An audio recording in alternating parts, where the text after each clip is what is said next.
elles ont eu un grand rôle dans l'islam. Et c'est malheureux les gens qui ont dit que l'islam, il a réduit la femme à un rôle qui n'est pas correct. Wallahi, mes garçons, l'islam, c'est pas un discours de complaisance, c'est pas un discours pour plaire. Normalement, en vrai de vrai, Oustad, il pourrait même pas parler de ce sujet-là, pas par misogynie, pas par sexisme, mais parce que je donne cours qu'à des garçons. Et pourquoi je vais insister auprès de ça? Parce que je sais que l'une des critiques que l'on peut faire aux musulmans, c'est par rapport à la question des femmes.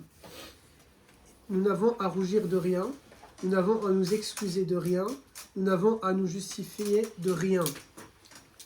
L'islam, dès qu'il est arrivé, il a donné un honneur à la femme.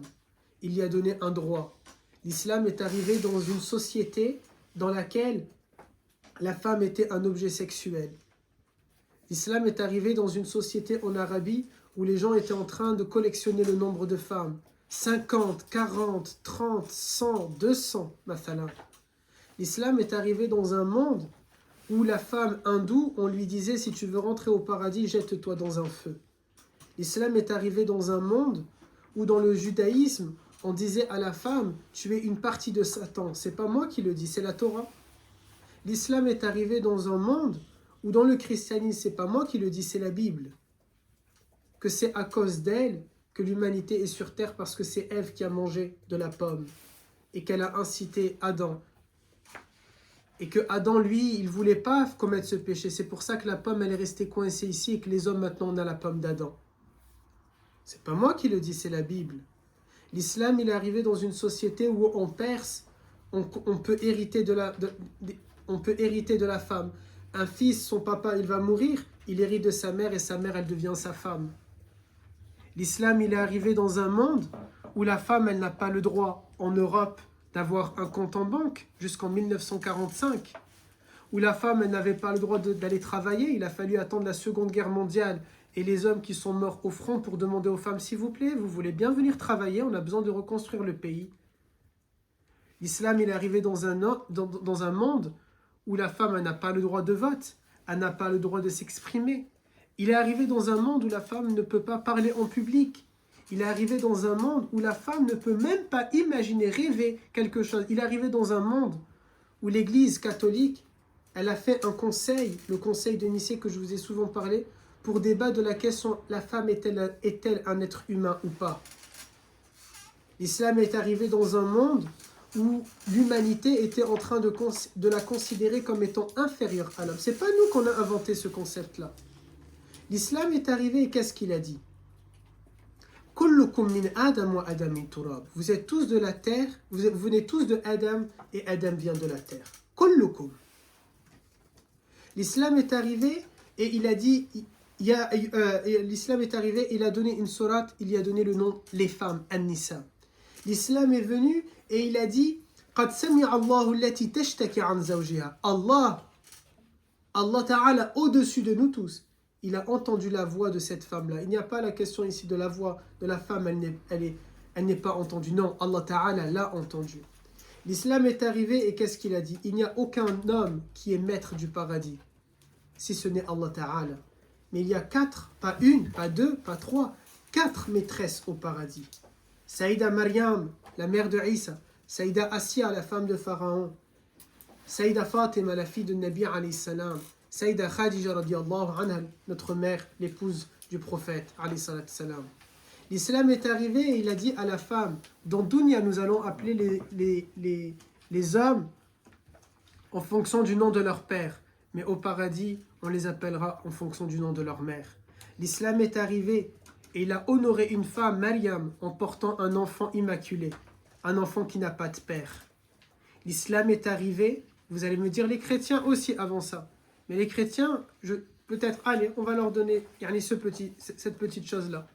Mais l'islam a donné tellement d'autres choses à la femme. L'islam lui a donné le droit de vote à la mort du prophète et du vivant même du prophète. Elles ont eu le droit de faire la bay'a. Elles ont prêté allégeance au prophète. Certes, pas en lui tenant la main, mais elles ont quand même fait la bay'a, elles ont quand même prêté allégeance. L'islam est venu et il a dit à la femme, tu es le pilier de la famille. On n'a pas jamais dit, ça c'est le concept des Arabes, des Maghrébins. L'islam n'a jamais dit tu es la mère au foyer. L'islam a dit tu es le pilier de la famille. tu es le moteur de l'éducation. Tu peux avoir le dernier mot dans l'éducation de tes enfants. On n'y a pas dit tu restes au foyer. On n'y a jamais dit tu restes à la maison. Khadija, femme d'affaires. Aïcha, grande savante. Hafsa, grande philanthrope. Et ainsi de suite, et ainsi de suite, et ainsi de suite.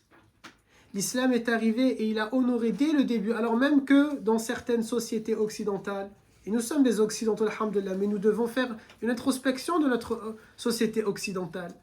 Nous avons malheureusement donné ici des droits à la femme que tardivement. D'ailleurs, même le salaire aujourd'hui des femmes, il est inférieur à celui des hommes. Vous le savez, n'est-ce pas? Il est largement inférieur à celui des hommes. Pourtant, l'islam, qu'est-ce qu'il a dit?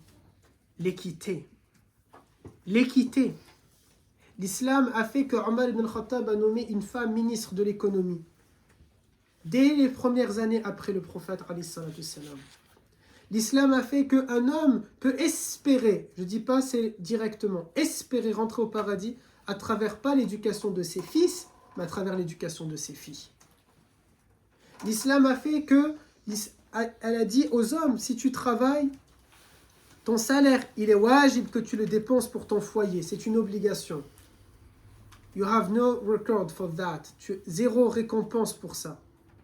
La femme, 1 centime qu'elle dépense, c'est considéré comme étant une sadaqa. Et la sadaqa, sa récompense est tellement élevée que même les anges ne savent pas la nommer, ne savent pas la noter.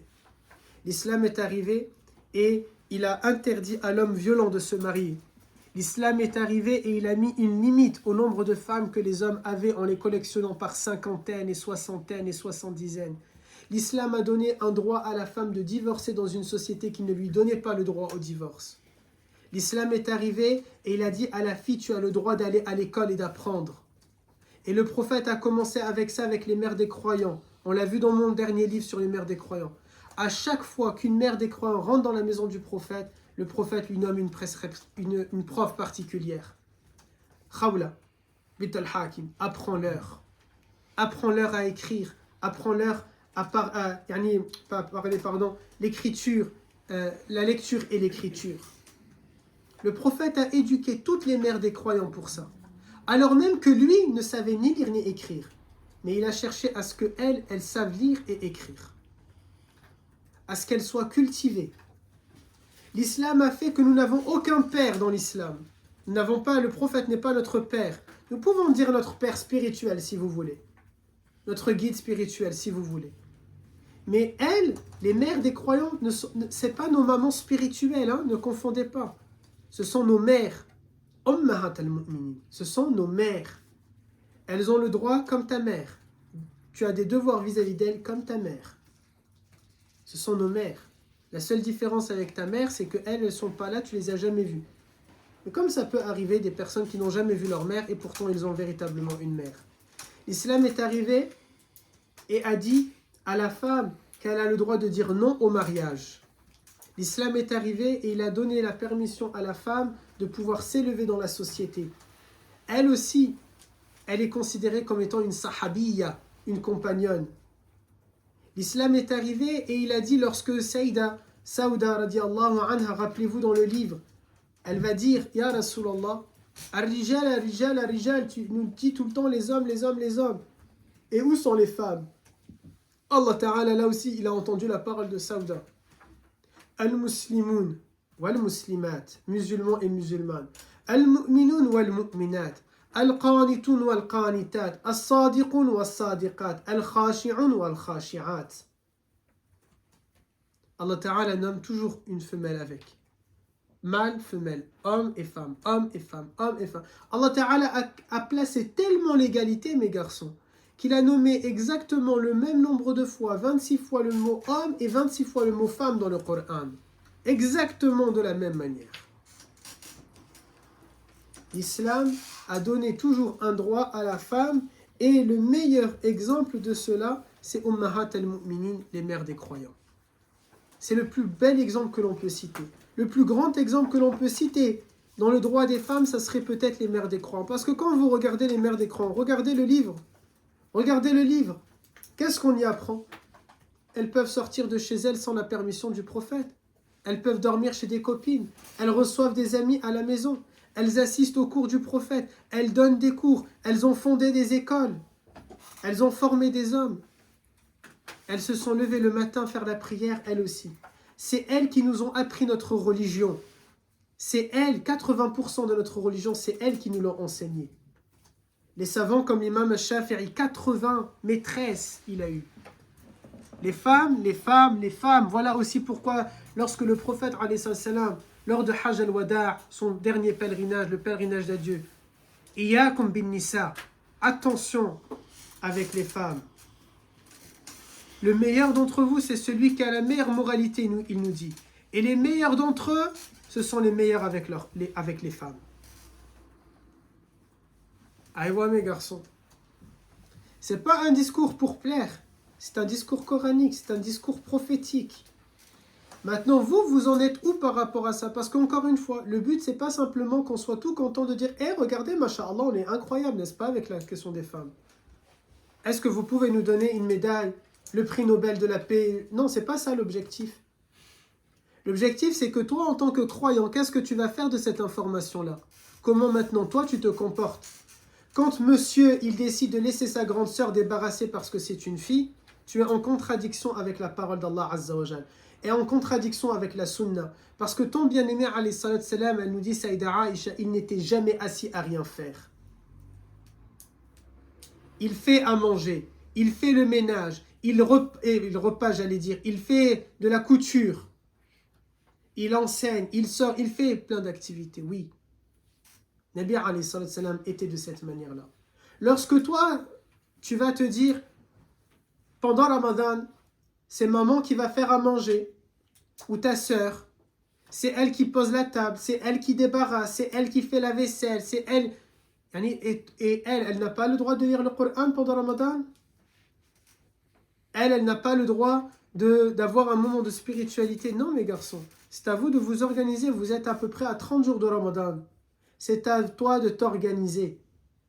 Fais un emploi du temps à la maison. Choisis les jours. Alhamdulillah, Tarawih, ici, ça commence plus tard qu'à la mosquée. On le fait beaucoup plus tard qu'à la mosquée. C'est pas pour que tu puisses te poser. C'est pas pour que tu puisses le mardi, le vendredi, juste regarder la vidéo qui va sortir à 20h. Non, c'est aussi pour que tu poses la table, que tu débarrasses, que tu fais. Tu n'as pas le temps parce que tu dois sortir, il n'y a pas de problème. Fais ce que tu peux faire. Quand on part en gîte, Oustad, il ne vous a pas appris à faire à manger tous ensemble. Quand vous venez faire les responsabilités, vous passez l'aspirateur, vous posez les chaises, vous débarrassez les chaises, vous servez. Faites-le aussi à la maison, que ce ne soit pas simplement ici. Le comportement avec la femme, ça ne sert à rien de l'apprendre de cette manière-là et de dire « Oui, regardez, masha'Allah, comment on est. » Mais après, tu es un père injuste avec ta fille. Tu es un époux injuste avec ta femme. Tu es un fils indigne avec ta mère. Tu es un frère pas correct avec ta sœur. Je ne rentre pas dans les exceptions. Oui, mais Oustad, ma mère est horrible. Oui, mais Oustad, ma sœur est horrible. Oui, mais Oustad, ma femme est horrible. Je ne rentre pas dans les exceptions. Je vous parle ici du cas général. Ta femme, elle est horrible, tu divorces. Ta mère, elle est horrible avec toi, tu es grand, tu travailles, tu te prends un appartement. Ta fille, elle est horrible, eh ben bon courage.